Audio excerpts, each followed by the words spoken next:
Okay, we're back with another lesson here. This time we're going to look at some high-key lighting.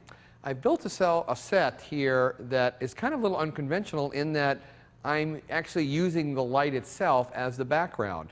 I've switched the camera over to a fairly longer lens. I'm now shooting with a 70 to 200. I pretty much have it set out to 200 millimeter on the camera. I've got now, you notice that I have the lens braced to the tripod rather than the camera. Whenever I use longer lenses, I attach the tripod mount to the lens because the lens is literally heavier than the camera. It's less pressure on the camera itself. So we're actually based it there. And luckily, because we are shooting tethered and we do have the live video, I can flip that screen around and actually work with the composition a little bit. So I'm going to switch the camera now into live video mode by going into the camera software and switching to Tools, Remote Live Shooting. And we'll rotate the image for us here. And we'll switch the color balance to the tungsten so it looks good for us here. So I've just been playing around a little bit, but I need to work with the composition. I kind of just got it roughed in. So what I'm going to do is, because of the setup here, and if I had an assistant, I would tell them to go over there, but a lot of times you're working by yourself. You know, you're thinking of these shots late at night, or you're not being able to work with an assistant. You want to be able to work. So this is my eyes. I can turn the camera around, the computer around, so I can see what I'm doing.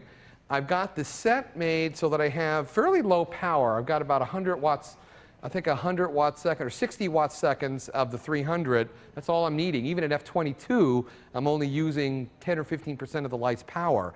So I'm kind of using the sweet spot of the light box right here, and I'm using a side light. I position the side light on a boom arm so that I could lower the stand down. I've got the camera down right at base level, but if I had the light up higher, it's not going to give me the specular highlight. Specular highlight, of course, is the reflection of the softbox inside the glass.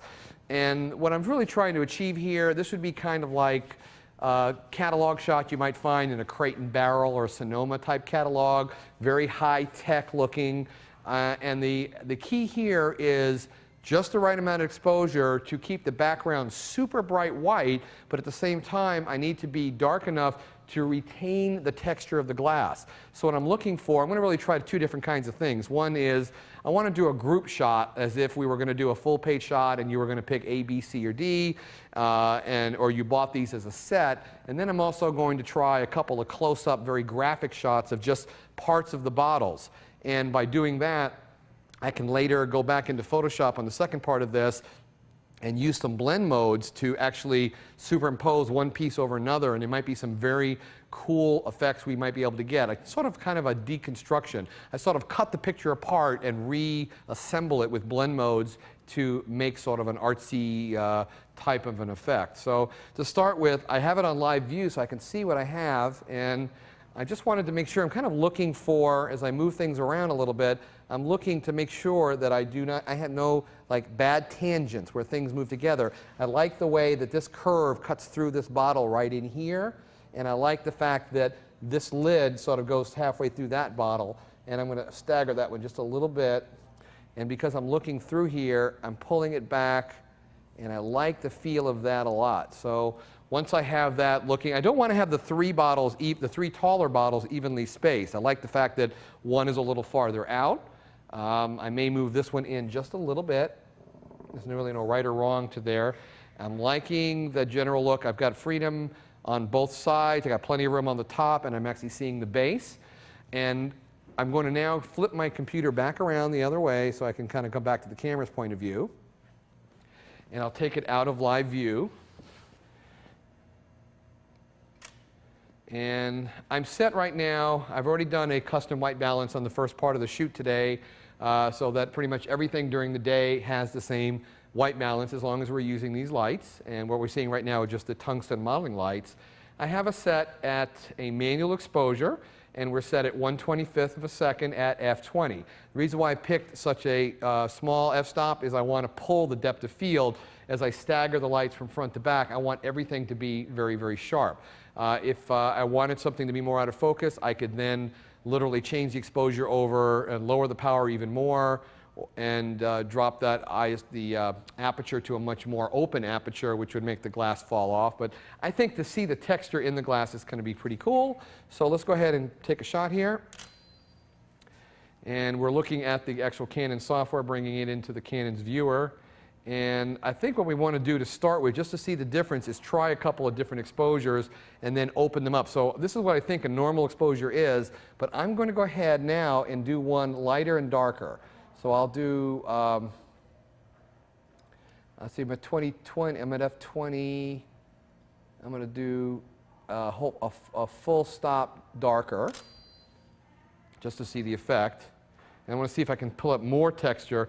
Now I pulled up a lot more texture, but I'm starting to gray up the white a little bit. It's not pure white. Now of course I could adjust that in Photoshop, but again, I want to get it as close as I can in the initial capture. So that might be a little too dark. I'm going to go the other way. I'll go to back where we started, and then open up a full stop just to see how blown out it gets. Maybe the high key thing might have an interesting look too. This one is going to be a stop overexposed.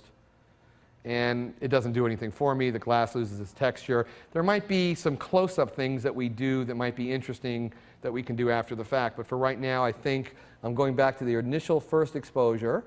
We'll do, which was 20. And then I'm going to go 1/3 down from there, which is, now it's actually 22. Going really from 16 2/3 to a full F22. Let me take a shot.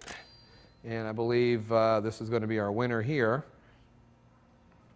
And looking at that, I'm going to go ahead and go to the bridge where these images have been coming in here. We can see all the different images lined up as we worked. A blank one here.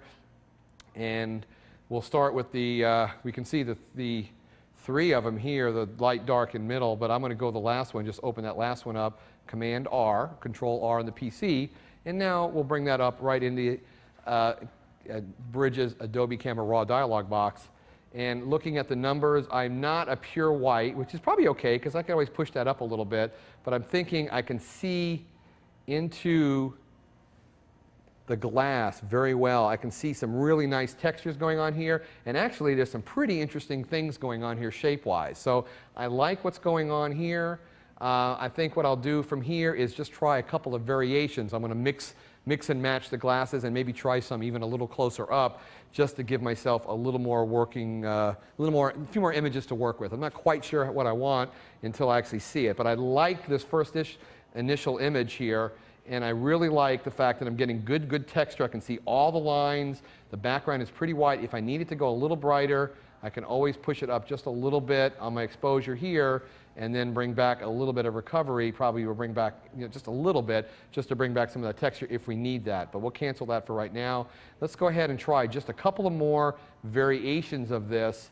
And then in the next part, we'll go into Photoshop and we will actually do a few some things where we actually merge a few images together. So I'm going to switch the machine back around just for a second to kind of get a little feel for what I can see from the set's point of view. I'll go back into the live video view called Remote Live Shooting. So with that, I'm going to actually, I want to do some close-up ones. So I'm actually going to bring the whole set closer in to start with. I do have a longer lens, but I want to get really, really close on this. So as I can see right in here, I can actually come to the set, focus a little better for me here. I'm going to zoom in all the way and focus just a little bit for me here, right, so I can see better there. And now, as I stand over here at the set, being very careful not to knock it over, I can look here and say, what kind of interesting close-up elements can I actually do here? Just kind of mix and match this a little differently.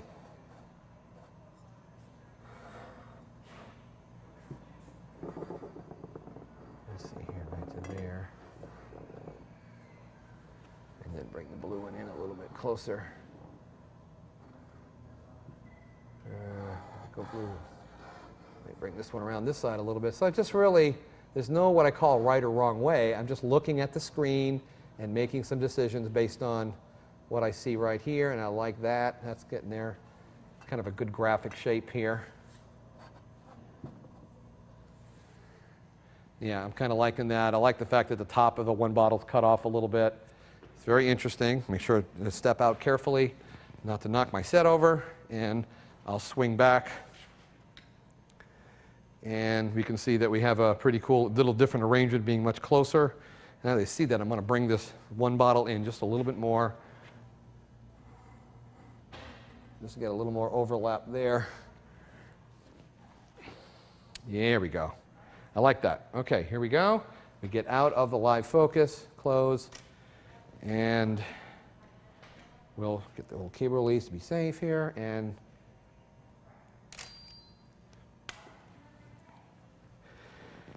we have a new high-tech image. So I'm liking the way the shapes and lights reflect on those shorter bottles. There's some interesting things going on. So I'm going to go ahead and continue, and I'll just do a few more exposures that we will go ahead and bring into Photoshop and see how we can make some, not only the straightforward shot, but see if we can make a really nice artsy shot, maybe make a triptych of 3 images together.